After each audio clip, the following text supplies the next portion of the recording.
Hi everyone, how are you doing? Today channel Dan Sreyoun is going to present you about what is the difference between learning and acquisition.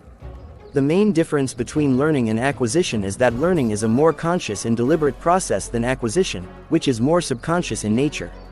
We use both the terms learning and acquisition frequently when we are talking about learning a language.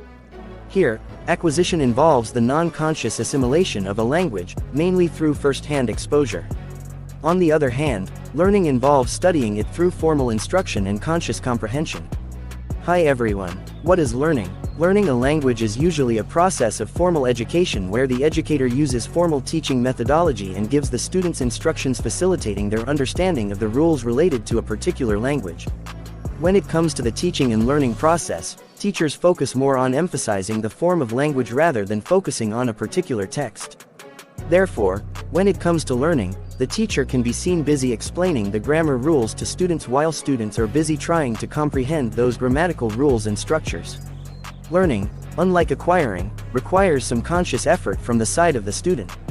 Generally, students are quite content when they get direct instructions. However, for someone to be fluent in a language, the process of learning itself is not sufficient. For instance, if you are a student learning French, you can learn the grammar rules and sentence patterns by conscious learning inside a classroom, but you won't be able to achieve mastery in the French language unless you acquire more knowledge in French culture through subconscious reading and listening. Hi everyone, what is acquisition? The acquisition of a language is a non-conscious or subconscious process. A child first starts to acquire his mother tongue from his mother or the surroundings. This language acquisition does not involve learning grammatical rules or structures.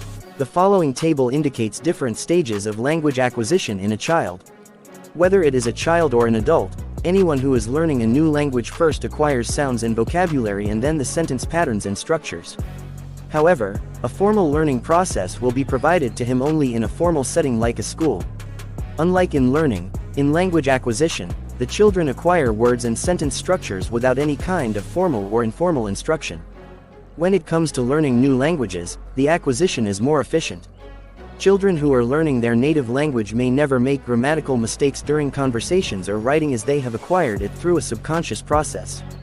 This subconscious acquisition gives them no rules of grammar but gives them the instinct to differentiate between what is the proper use of language and what is not. Furthermore, the process of acquisition gives us the chance to learn through a trial and error method. Hi everyone, similarities between learning and acquisition. 1. Learning and acquisition are two terms associated with language learning. 2. Both learning and acquisition facilitate the learner to become fluent in a language. 3. Both learning and acquisition involve the four skills: reading, writing, listening and speaking. Hi everyone, difference between learning and acquisition. Definition. The acquisition is the non-conscious assimilation of a language mainly through first-hand exposure, while learning involves acquiring a language through formal instruction and conscious comprehension. Communication. Acquisition of a language demands natural and meaningful communication in the language, but learning of a language involves more explanation of grammar rules and less natural communication. Nature. Learning is a relatively deliberately done conscious process, while acquisition is subconscious or non-conscious. Conclusion. The main difference between learning and acquisition is that learning is a more conscious and deliberate process while acquiring is more subconscious in nature. However, learning and acquisition are both equally significant for anyone who wishes to achieve fluency in a new language. Thank you for watching my videos. Please subscribe, like and share to channel Dan Sreyoun in order to get more videos. Thank you.